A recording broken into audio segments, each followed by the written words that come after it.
Sziasztok! Valamikor a hét elején ígértem, hogy megnézzük a hármas kapcsolati energiákat, úgyhogy a középső személy az a nő.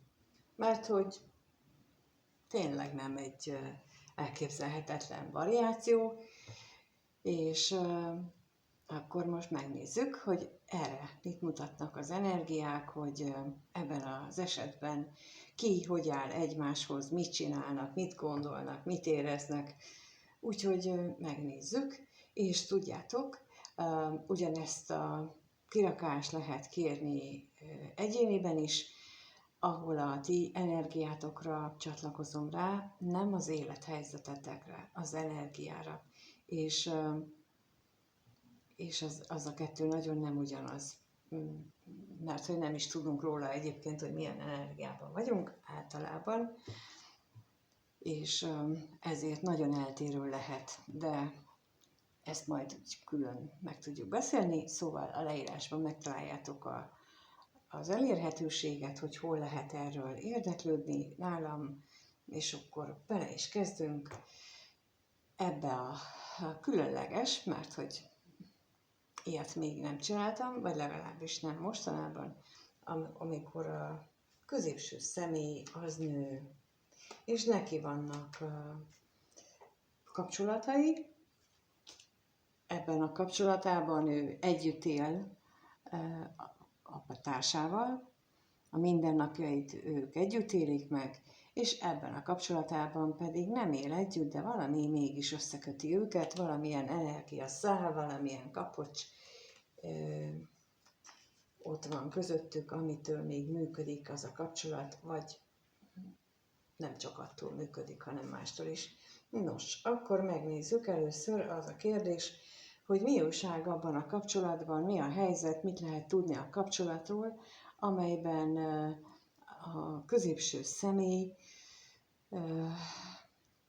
állandóan van, tölti az idejét, a napjait, tehát az ő felvállalt és a mindennapokban megélt kapcsolatáról mit tudhatunk, és először a társ részéről kérek 2 lapot, hogy ő hogyan éli meg azt a kapcsolatot.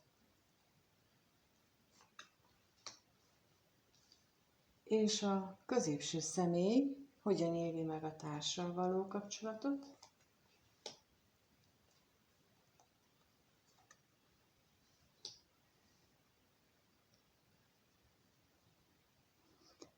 A társ reménykedik benne, hogy alakulnak, vagy változnak a dolgok a kapcsolatukban, vagy jobbá válnak ezentúl, de mitől, milyen téren, úgyhogy most a szerencsétlenségre rákérdezek, mert hogy ez több mindent is jelenthet, és meg is jött az őrült nagy változás napja,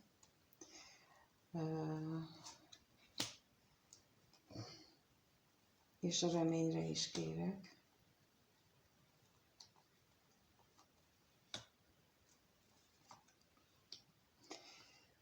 Úgy látom, hogy ő nem tud semmiről, mert csak azt érzékeli, hogy olyan, mintha változott volna az életükben valami, a kapcsolatukban valami, de igazából nem tudja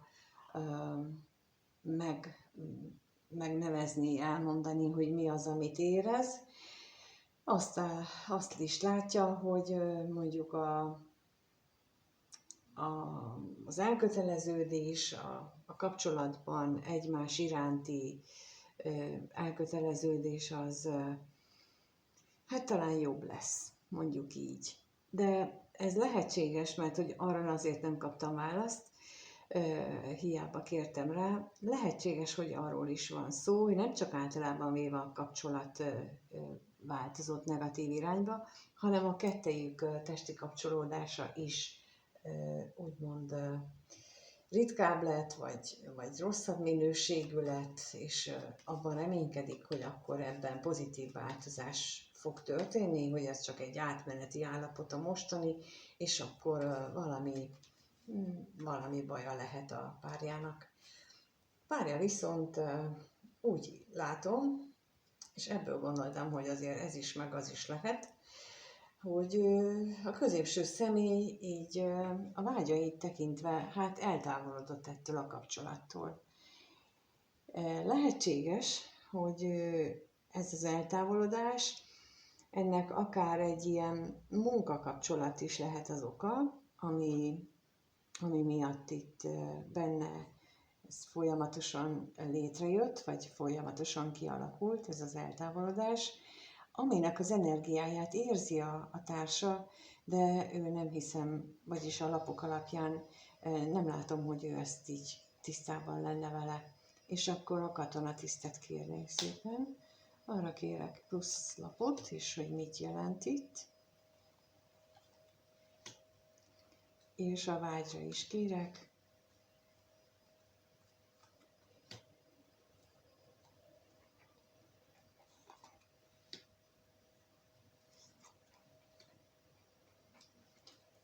Úgy látom, hogy itt elbizonytalanodott a középső személy a tekintetben, hogy ő mihez is kezdjen, mi az értékes a számára, mennyire köti, vagy mennyire kösse magát a korábbi ígéreteihez, a korábbi dolgaihoz, és például az érzéseit mennyire hagyja eluralkodni saját magán, mert hogy fél attól is, hogy megváltoztassa a szokásait, az életét, a mindennapjait, mert azt sem tudja, hogy most tulajdonképpen hogyan lenne. Szóval itt úgy látom, hogy ő a középső személy, ugye mint hölgy, ő nagyon bizonytalan ebben a kapcsolatban, a kapcsolattal összefüggésben is, és egyébként saját magával is. Azt látom, hogy itt valószínűleg először saját magában kellene rendet tenni, mert ameddig abban sem biztos, hogy ő hogy viszonyuljon az ígéreteihez. Például, hogyha ez egy házasság, akkor ugye itt a házastársi esküvőhöz, hogy tette egyáltalán ilyen esküt. Hogyan jött létre ez a házasság? Mit gondolt annak idején? Tehát ezeket itt mind végig kellene gondolnia az ő részéről, illetve a másik részről pedig az, hogy az érzéseket is tisztáznia kellene, tehát volt-e benne valaha igazán tiszta szeretet a párja iránt, vagy valójában csak úgy alakultak a dolgok, és mire fölocsúlott, addigra már meg volt ez a kapcsolat, vagy ez így már így alakultak, sőt, bár itt nem látszik, hogy jött a gyerek, de az is nagyon sokszor történik, hogy jött a gyerek, mire észbe kapott, és akkor onnantól kezdve már akkor, hát ha már így alakult, akkor haladjunk. Tehát, hogy ezeket mind végig kellene venni, és ezek jönnek ki, ez a sok bizonytalanság, ez a félek magammal őszinte lenni. Ezt akartam mondani, megálltam, de tulajdonképpen rájöttem, hogy én egész héten ezt, illetve nem csak egész héten, hanem már jó ideje ezt tapasztalom mindenki részéről, hogy itt nem merünk magunkkal őszinte lenni. Nem merjük megmondani azt, hogy én annak idején úgy ugrottam bele ebbe az egészbe, hogy fogalmam se volt, mit csinálok. És nem merjük elismerni, hogy akkor nagyon gyerekesen viselkedtünk, és nem merünk elismerni egy csomó minden mást is. De ameddig ezt nem tesszük meg, és nem kezdünk el ezzel a beismeréssel igazából szembenézni, addig nem is lesz változás az életünkben, és őnek is sem lesz, úgy látom, hogy ez a legfontosabb, hogy így elkezdjünk szembenézni. És ez nem azt jelenti, hogy most a másik órára kell kötni, vagy bárki más órára kell kötni ezt a szembenézésünket, pont elég annyi, hogyha magunkkal ezt megtesszük, és elkezdünk ezen hát úgy rágódni, és egyéb kérdéseket még feltenni. Na és akkor most egy kicsit összepakolom, hogy bőven kiférjen a másik kapcsolatnak is az energiája, ott is megnézzük kettő-kettővel, hogy ott hogyan, vagy milyen a kapcsolat, hogyan élik meg ők. Hát a középső személy itt neki most magában kell rendet tenni először, azt hiszem. No, és akkor először kettőt kérnék szépen, hogy ez a kapcsolat, ahol nem élnek együtt, ott a középső személy szerint mit tudhatunk meg az ő véleménye szerint erről a kapcsolatról. És az ottani társ szerint milyen az a kapcsolat. No, hát itt is azért úgy kijött a katonatiszt is, meg a gondolat is, tehát ugyanaz nagyjából, hogy nem képes határozottan véleményt formálni arról, hogy milyen kapcsolat is ez valójában. Mint az előbb mondtam, lehetséges, hogy ez egy munkahelyi kapcsolat, vagy legalábbis köze van valamilyen munkához, ami összeköti őket, és akkor a katonatisztet kérem szépen arra.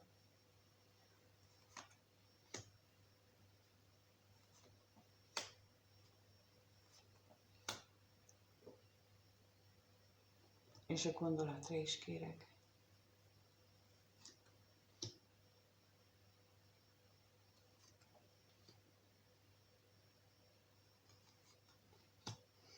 Úgy látom, hogy vágyik erre a kapcsolatra, viszont ott van megkötésként az ő ígérete, az esküje, ugye? Itt az előbb is kijött már neki. Ugyanez a probléma, hogy most hogyan legyen, de nagyon gyakran, váratlanul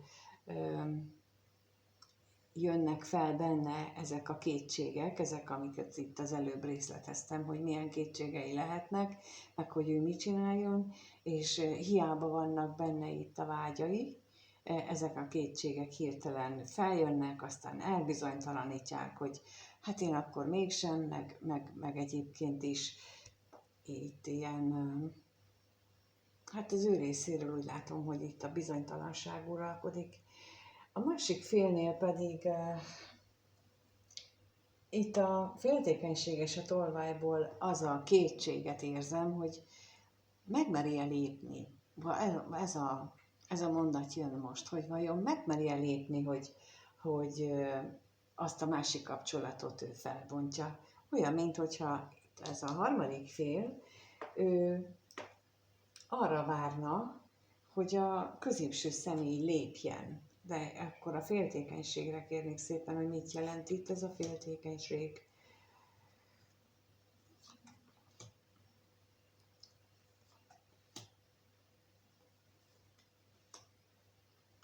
És a tolvajra is kérek.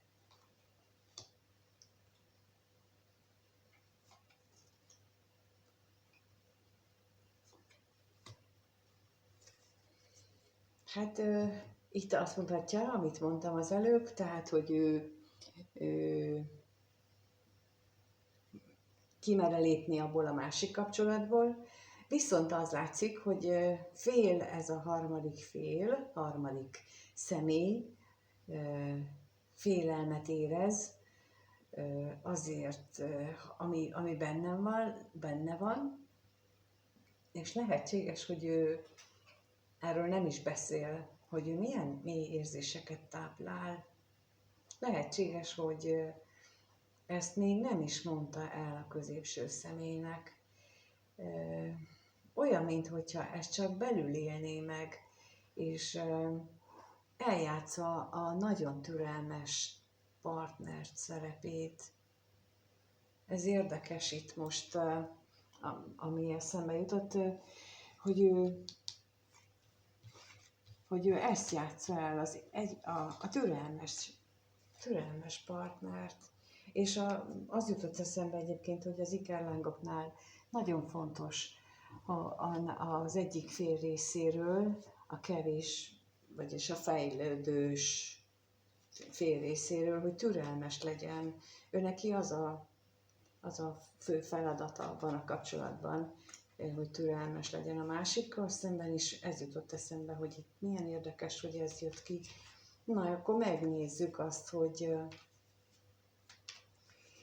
ők hogyan éreznek egymás iránt, akik együtt élnek, az a kapcsolat, hogyan érez egymás iránt, kettőt kérnék először a társ, hogyan érez a középső személy iránt. És a középső személy hogyan érez a társ iránt, akivel együtt él. Úgy látom, van itt minden. Nem nagyon működnek úgy már a hétköznapi dolgok, mint ahogy korábban. Lehetséges, hogyha van is kommunikáció, az sem őszinte, az sem tiszta, az is csak ilyen, hát éppen, hogy megbeszéljük a legfontosabb dolgokat, és mindenféle akadály felmerül mondom, a szokásos életükben is, és akkor itt kérnék szépen az ellenségre, hogy mit tudhatok meg, hogy milyen nehézségek vannak.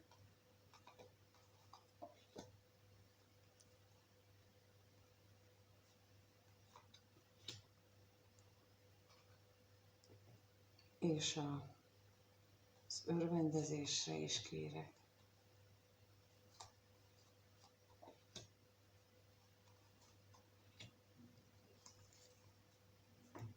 A nehézségként lehetnek anyagi nehézségek, vagy pedig, milyen félelem van itt, azt megkérdezem, mennyitől fél, vagy pedig, ha ugye az előbb azt mondtam, hogy nem jön ki, de itt lehet, hogy vannak közös gyermekek is, és hogy azzal kapcsolatosan is, illetve az, hogy a nehézségek még abból is adódhatnak, hogy kiderülhetett, vagy kiderülni látszik, hogy lelkileg ők nagyon nincsenek egy hullámhosszal. És ha nincsen gyermekük, akkor viszont ez egy teljesen új felismerés lehet, hogy valakivel együtt élek x ideje, és közben még nagyon nem egyformák vagyunk. És miért éltünk együtt is? Hogyan töltöttük együtt ennyit az időt? Valahogy ilyen érzések jönnek ebből most én nekem. És közben a középső személy pedig ugye azt éli meg, hogy itt hazugságok vannak, vagy ha vannak beszélgetés, akkor az minimális igazságtartalommal bír, úgyhogy az üzenetre kérnék szépen, hogy még mit tudhatunk meg erről.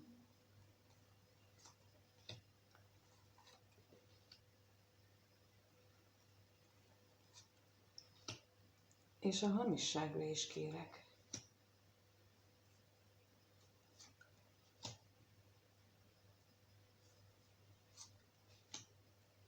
Lehetséges, hogy nem tud a vágyairól beszélni, nem ismer. Ennek is az lehet az alapja, amit az előbb mondtam, hogy tulajdonképpen ők nagyon-nagyon más lelki világot élnek, mind a ketten, és nagyon eltávolodtak, ezt érzi a középső személy, ő nem érzi azt, amit itt a társa, hogy ők egy teljesen más világ, azt hiszem a középső személy nem érzékeli ezt, hanem ő csak a hétköznapi valóságot érzékeli. Bocsánat, de most nekem ebből olyan érzés jön, mint hogyha itt mind a két fél, a társ is, meg a harmadik személy, aki bejött a képbe, ők mind a ketten sokkal inkább értik az életet, míg a középső személy az pedig egy ilyen csipke rózsika álomban éli az életét. Ilyen, majd egyszer valaki jön, királyfi és csókjával felébreszti, tehát olyan, mint amikor ő egy párhuzamos életet él. Tehát, hogy ilyen nem látja meg ezeket a dolgokat. És az a helyzet, hogy ezzel szerintem ő nincs egyedül.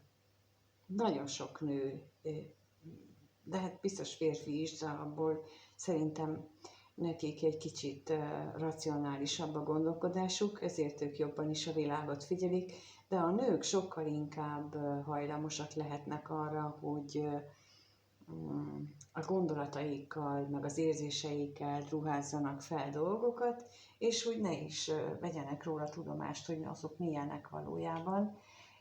Ez a középső személy, ez egy ilyen fajta kis álomvilágban éli az életét, amiben ő nem látja ezeket a dolgokat, vagyis, hogy nem néz így a dolgok mélyére. Inkább akkor így mondom, nem az, hogy nem látja, hanem hogy ahhoz, hogy ezt meglássa, ahhoz bele kellene nézni. És ugye az előbb mi jött ki? Az jött ki, hogy ő neki hatalmas kérdésekkel szembesült, és azokat kellene neki megválaszolnia, de ahhoz magába kellene nézni. És itt akkor most erre jön a válasz, hogy ő nem nézett eddig sem, tehát nem is láthatja, hogy mi történt a kapcsolatában, mert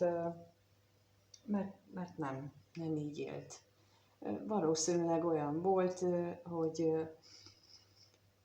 mosott, főzött, takarított, eljárt ide-oda, amoda, ha volt gyerek, akkor vitte azt jobbra-balra, mert a társadalmi szokások, meg a mindent megköveteltek, a fittséget, a spirivilágot, mindent is, tehát ez a túlpörgés, ez pont arra való, mondhatnám így is, hogy azoknak a célja, akik azt akarják, hogy mi ne éljük meg a valódi lelki mélységeinket, ez pontosan ezt támogatja, hogy pörögjön túl mindenki, támaszkodjunk mindig valami másra, legyen lefoglalva az elménk, nézzük gyorsan a mobilt, nézzük ezt, fussunk oda, és akkor nincs időnk arra, hogy magunkba mélyedjünk, elgondolkodjunk az életünkön, és megállapítsuk, hogy rossz helyen vagyok.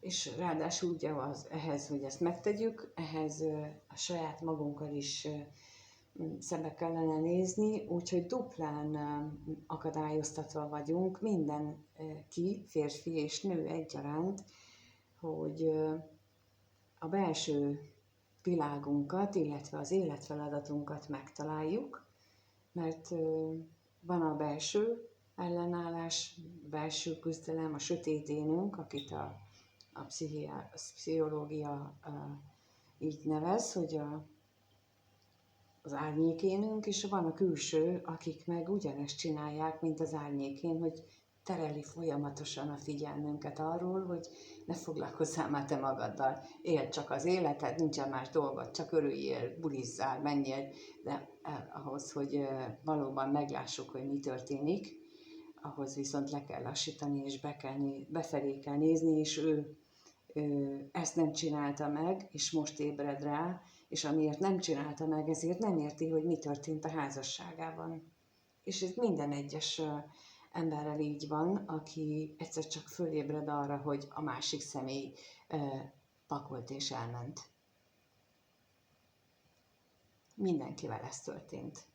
Kivétel nélkül, hogy tehát nem ezzel volt elfoglalva, hanem felült erre a vonatra, amit kívülről, belülről oda készítettek neki. És akkor megnézzük, hogy a másik kapcsolatban mit gondolnak egymásról a személyek, mit gondol a középső személy a párjáról. Jó. Kicsit időzavarba kerültem, bocsánat. És mit gondol a harmadik személy a középsőről? Úgy értem, hogy időzavarba olyan volt már, mintha ezt úgy elmondtam volna. Na mindegy. Mint amikor a hiba a Matrixban, a déjà vu, olyan érzésem volt, na mindegy, és azt látjuk, hogy a középső személy az otthonában érzi ezt a harmadik szemét, úgy érzi, hogy végre hazaér, amikor vele van. Na és akkor itt az utazásra kérnék szépen azt gondolja, hogy nála ér haza, amikor ő vele van.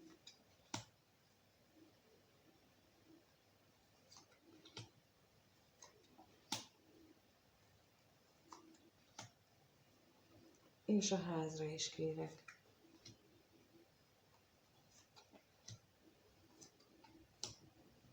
Igen. Szóval ő jelenti az otthont, a kapcsolatot, a szépséget, a jót, és valamiféle lelki meghasonlulást is megél, de ez csak azért élheti meg így a gondolataiban a másikkal, tehát a harmadik féllel összefüggésben, amit az előbb mondtam, hogy ő nem nézett magába, és olyan, mintha ez a harmadik fél talán pontosan ezért jött az életébe, hogy ezt a révetegséget, amit ő megélt, ezt az álomvilágot, abból őt felébressze. Tehát lehet, hogy ő a Csipke Rózsikát felébresztő királyfi, akinek a csókjától magára kell eszmélnie, hogy mi történik vele valójában, hogy ne engedje már, hogy elvigyik a figyelmét mindenhova, és hogy rájöjjön, hogy azok lényegtelen dolgok. Az üdvösség, a megváltás irányában nem ezek visznek bennünket. Lényegtelen dolgok. Mert azok csak ehhez a világhoz tartoznak, és a halálunkkal együtt minden elmúlik. Még az emlékünk is elporlad, és semmi nem marad. Viszont a lélek az meg örök, és olyan, mintha itt vissza akarnák téríteni őt. De akkor megkérdezem itt most, hogy ő mit gondol a középső szeméről, mert az előbb nála láttam azt, hogy ő mintha ő ilyen szinten mélységeiben fejlettebb volna, vagy előrébb tartana, inkább így mondom. Mert itt azt mondják a lapok, hogy ő próbál beszélgetni a kapcsolatukról, a találkozásukról, de akkor az üzenetre kérek, hogy mi az, amiről ő beszélni szeretne.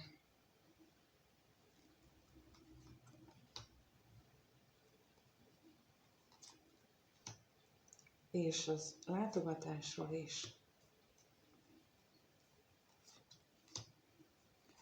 Kiszámíthatatlan a találkozásuk, kiszámíthatatlan az, hogy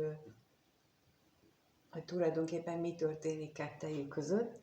Úgy látom, hogy azért nem egy ilyen menetrendszerűen működő hármas kapcsolat, tehát egy ilyen külső kapcsolódás, hanem tényleg egy olyan, ami ilyen ébresztő hatással lehet a középső személyre, és ha a harmadik fél az nem fog beszélni az érzéseiről, mert megint itt van, az előbb is itt volt a szerelemlapja, tehát ő nagyon komolyan gondolja itt a középső személlyel való kapcsolatot, viszont még mindig bizonytalan, hogy ez az ő kettejük között létrejött valami, ez tulajdonképpen neki való-e, vagy valami más van itt a háttérben. Nagyon azt érzem, hogy ő érzékeli ezt, amit az előbb mondtam, hogy ő lehet, hogy csak a királyfi. És nem biztos, hogy ott ébredt fel a Csipke Rózsika, lehet, hogy ő csak egy királyfi, és nem a királyfi. Na és megnézzük akkor, hogy mit éreznek egymás iránt. Mit éreznek egymás iránt a együtt élő pár? Mit érez az együtt élő társa? Azt akartam mondani, hogy Csipke Rózsika iránt, tehát a középső személy iránt. Mit érez az együtt élő társ a középső személy iránt? És akkor a középső személy mit érez?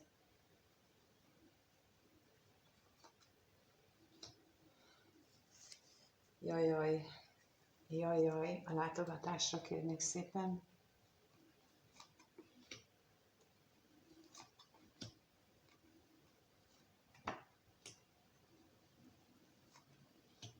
és a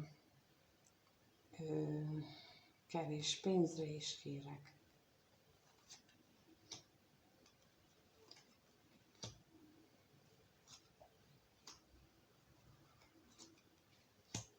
Érzékeli a társának, az első kérdésnél is ez jött ki, érzékeli a társában a változást, érzékeli azt, hogy itt, hogy a középső személy a szomorú, hogy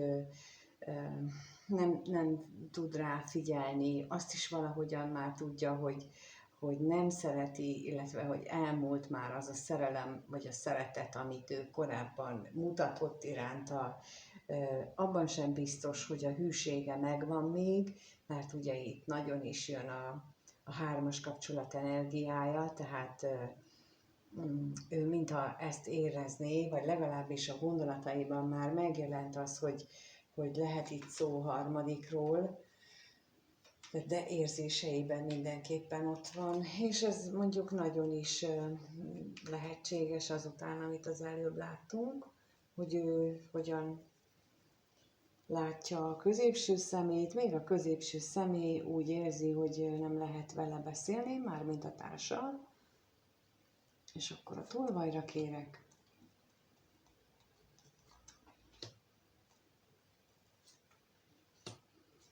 És az üzenetre is.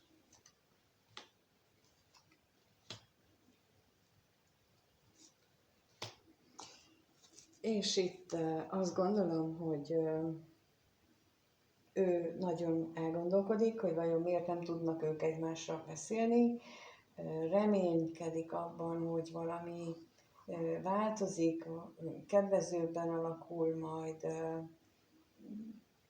de azért is gondolkodhat például, hogy milyen irányba változhat az ő anyagi helyzetük, hogyha itten kiderülnének a dolgok. Tehát nagyon sok minden jár a középső személy fejében ebben a kapcsolatban, de azt hiszem, hogy ezt ő nem érti, míg a középső személy, hogy nem egy tudatszinten vannak. Nincsenek egy tudatszinten, egész egyszerűen ezért nem értik meg egymást. Még ha beszélnének is egymással, akkor is, mint hogyha lenne egy szűrő, na, így próbálom elmondani. A tudatszint különbség azt eredményezi, hogy van egy szűrő a fülében, mondjuk aki alacsonyabb tudatszinten van, az ő fülében van egy olyan szűrő, hogy csak minden 5. szó jut be rajta. És akkor ebből rakja össze ő a mondani valót a másiknak a tudatszintjéből, aki jön. És innentől kezdve egész egyszerűen nem azt hallja meg, amit a másik mond, tehát még nem az, hogy a szándékát nem tudja kivenni belőle, de a szavakat sem hallja meg, így aztán még a mondatot sem úgy rakja össze, ahogy az elhangzott. Tehát ennyire nagy jelentősége van a tudatszinteknek, hogy egyforma tudatszinten legyenek azok az emberek, akik együtt élnek. És a tudatszint nem attól függ, hogy ki milyen iskolázottságú, nem attól függ, hogy ki mennyire olvasott.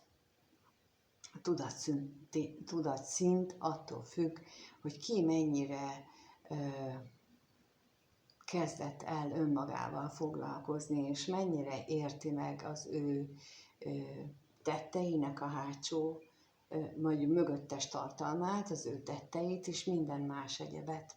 És a tudatszint az attól függ, hogy mennyire tudom uralni az elmémet, mennyire tudtam már harmonizálni a lelkemet az elmével, tehát ez így egy nagyon-nagyon sok mindennel összefüggő dolog, de se tanulással, tehát olyan módon, hogy iskolai vagy könyvből való tanulással nem lehet fejleszteni, csak az embernek az önismeretével, az önmagába való befelé nézéssel, amit a legelején kijött a szembenézéssel, csak azzal lehet tudatszintet fejleszteni, illetve hát, mint ahogy mondtam, rezgésszint emeléssel hozzá lehet járulni, hogy mondjuk ezek a gátak, ami egy szint emelkedés között van, azok könnyebben átjárhatóak legyenek, ugyanezt a célt szolgálják az ásványok, és mindegyik az ásványoknál például azt úgy kell használni, nem össze-vissza mindenfélét, hogy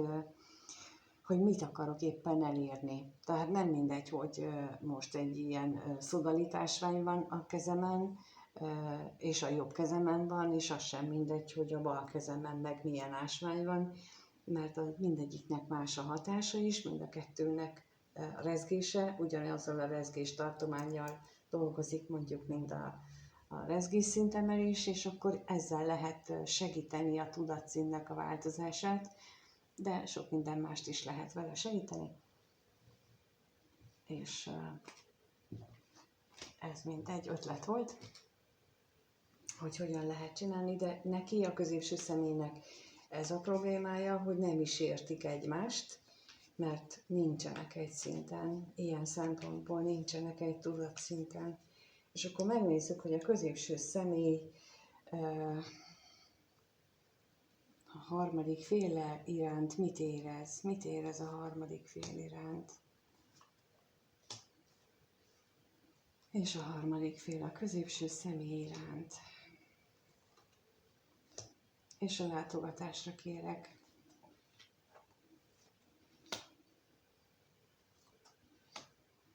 És a gyermekre is kérek. Lehetséges egyes esetekben, hogy ez a harmadik fél a múltból felbukkant régi új ismerős, régi új kedves, de az is lehetséges, hogy ez egy teljesen új személy, akit viszont a középső személy most csak ilyen alkalminak minősít. Nem áll bele egyenlőre abba, hogy ő itt nagy elköteleződésről beszéljen, bár lehet, hogy ezen már ő régóta gondolkodik, vagy régóta megvan ez a kapcsolat, és így gondolkodik rajta régóta, de itt azt látom, hogy ő nem áll bele. Ennek a hátterében pedig az lehetséges, amit az előbb mondtam, hogy ő kezd ébredezni az álomból, kezd öntudatára ébredni, hogy hogyan is éltem én az elmúlt évtizedekben vagy években, és amikor ilyen állapotban van az ember, akkor igazából nem tud ilyen nagy dolgokban, mint érzésekben dönteni, vagy arra figyelni sem, mert lehetnek olyan helyzetek, hogy úgy magával ragadja, már mint ez, amit itt láttunk itt az előbb, ez a dolgok. És a harmadik fél részéről pedig viszont nagyon érzékeli, hogy a középső személy az szeretne változtatni az eddigi életén, szeretné örömtelibbé tenni azt, és akkor a szomorúságra kérnék szépen.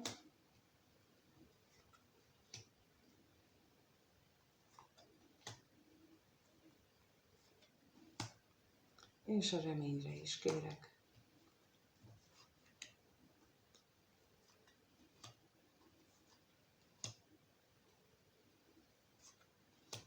Ez a harmadik félnek egyértelműen olyan energiát érzek, mint egy ilyen nagyon kiegyensúlyozott, nagyon békés, jó természetű embert, aki türelemmel várja azt, hogy a középső személy végre tényleg felébredjen, és csak reménykedik benne, hogy ha felébred, akkor a vágyai, a kettejük vágya az közös lesz. Én nagyon ezt érzékelem most itt, hogy ő ilyen reményteljes várakozásban van, és figyeli a középső személynek hogy lesz a hernyókból pillangó. És most éppen a bebábozódás időszakát éli meg, amikor majd történik a bábban az alkímia, és átalakul. És ez a harmadik fél ezt a fajta szeretetet érzékelem tőle, ezt a támogató, feltétel nélküli, odaadó szeretetet, hogy na lássuk, kicsi lány, mit hozol ki magadból. Ezt érzem. Nagyon szép energiája volt ennek itt most, ahogyan így jött. És akkor megnézzük azt, hogy mi várható a kapcsolatokban, akik együtt vannak, kettőt kérnék szépen a társ részéről, mi várható a kapcsolat alakulásában, és még a középső személy részéről is 2. Olyan, mintha itt kiderülnének a dolgok, mintha borulna az egész, lehetnek majd viták, lehetnek komoly viták és komoly átverések is. Most azt érzékelem, hogy olyan mértékű átverések, amire korábban azért nem volt példa közöttük. Bíróra kérek most.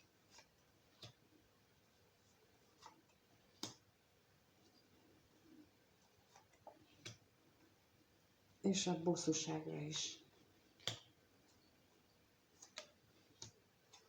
Ugyanis itt a társ részéről, mint az előbb mondtam, olyan, mintha ő kezdené érezni, hogy itt valami nem stimmel, és mint itt látszik, egyre inkább bizonytalan lesz az ő elkötelezettségüket illetően, és elkezdi félteni a közös vagyonukat, hogy akkor mi lesz ebből, és hogyan alakulnak a dolgok, és elkezdi félteni az ő saját egzisztenciáját, a családot, ha ez esetleg valahol fontos. Nem minden esetben a családot jelenti itt a ház, hanem tehát úgy a családot, hogy nem azt sajnálja, hogy szétesik a család, hanem hogy mit szól a nagyobb család. Igen, ez van a háttérben. Tehát itt nem a kis családjukkal, hogy mi történik azzal, nem az a féltés van benne. És a középső személynél a hamisságra kérnék szépen.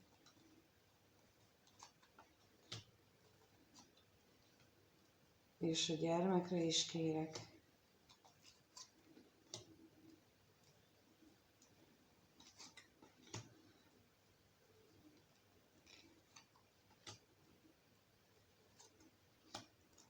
Túl sok lesz a fejfájós időszak itt a középső személy részéről, és szerintem ez lesz a gyanús, vagy ettől kezd a társa még jobban gyanakodni, hogy itten túl sok, túl gyakran fáj a feje, és már minden kis vacakra ugrik, és állandóan szomorú, úgy járkál a házban, hogy ő nem, mint aki nincs is ott. Hát itt ez a kapcsolat, ez nem egy szép irányba halad. És megnézzük a másik kapcsolatot, hogy ott mi várható. Középső személy részéről kérek 2.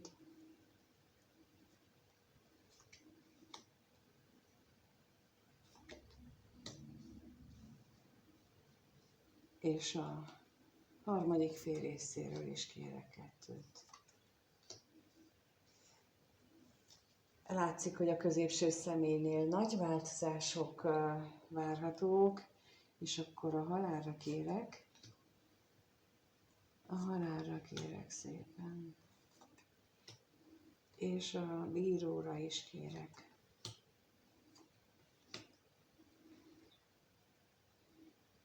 Ahogy az elsőnél is kijött itt, most egyértelmű lesz majd, hogy neki döntenie kell a családja, vagy a másik kapcsolat között. Tehát, hogy olyan, mintha ő magában alakulna ki egy döntéskényszer, hogy ő magában kell eljutni odáig, hogy a vágyait, a reményeit követi, vagy pedig a hagyományokat, a törvénytiszteletet, vagy már úgy értem a házi törvénytiszteletet, tehát hogy itt ezzel kapcsolatosan lesznek itt változások, és a harmadik félnél pedig olyan, mintha ő még inkább a lélekfejlődésre koncentrálna, és akkor itt az utazásra kérek, és a lelkészre is kérek.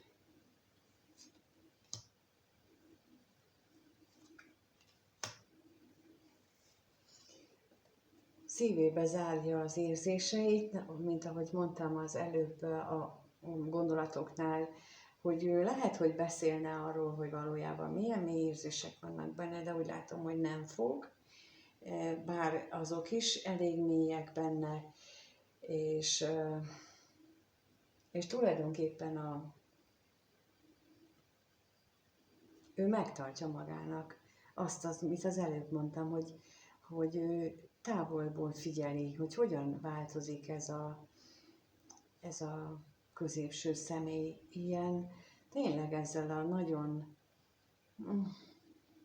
nem atyai, mert nem ilyen érzést érzek, hogy ilyen atyai érzéssel, hanem ezzel a szurkoló energiával, hogy szurkol neki, hogy csináld meg, mert addig nem lehetünk együtt, ameddig te még kislányként viselkedsz, ameddig nem ébredsz fel, ameddig Csipke Rózsika álmodat álmodod, addig mi nem lehetünk együtt, és ez szurkol neki, hogy így, hogy kivárja, ami történik. És ő itt erről a részről, tehát a harmadik fél részről ezt az energiát érzem, a középső személynél pedig, amit elmondtam, ez egy szerintem teljesen más energia volt, mint amit a másik verziónál szoktam érezni.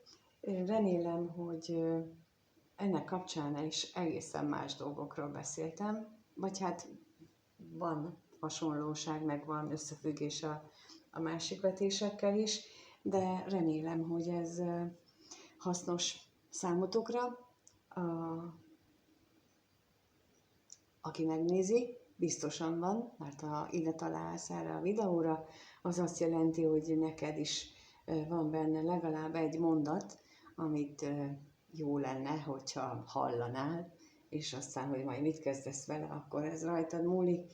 De köszönöm szépen, hogy itt vagytok és megnézitek. Általában véve is köszönöm, hogy nézitek a csatornát. Köszönöm azt is, hogy olyan sokan kerestek és megtiszteltek a bizalmatokkal. Én igyekszem minden tapasztalatomat és minden tudásomat átadni, ezt is azért csinálom, mert ez a dolgom. Úgy érzem, hogy ez a dolgom, hogy ezt mind elmondjam, amit én megtapasztaltam, hogy a lehető legtöbb embernek segítsen megérteni, hogy milyen a világunk, és hogy miért születünk, és hogy hogyan tudjuk boldoggá tenni magunkat. És tényleg az a cél, hogy boldoggá tegyük magunkat, csak az, hogy mitől vagyunk boldogok, azt nem biztos, hogy tudjuk, tisztában vagyunk vele, hanem mint ami itt is kijött az előbb a középső személynél, hogy egészen más boldogság is lehetséges, mint amit esetleg ahogyan ő is megéli az álmában. Van egyfajta, és ha felébredne, akkor pedig hát itt van a lovar, aki várja őt, tehát ott van a másik boldogság, de erről még ő nem tud. És én ehhez a másfajta boldogsághoz mutatnám az utat, hogy hol és merre lehet menni, és bízom benne, hogy sokan szeretnének erre az útra rátérni, mert azt hiszem, hogy ez lesz a feladat a következő évtizedekben mindenkinek. Erre visznek az energiák, és köszönöm, hogy erre lehetőségem van. Ha megírjátok a kommentben, hogy mit gondoltok, hálásan köszönöm azt is, meg a lájkokat, a feliratkozást is, a leírásban megtaláltok elérhetőséget, meg mindenféle szöveget, és egyébként pedig minden jót kívánok mindenkinek, sziasztok!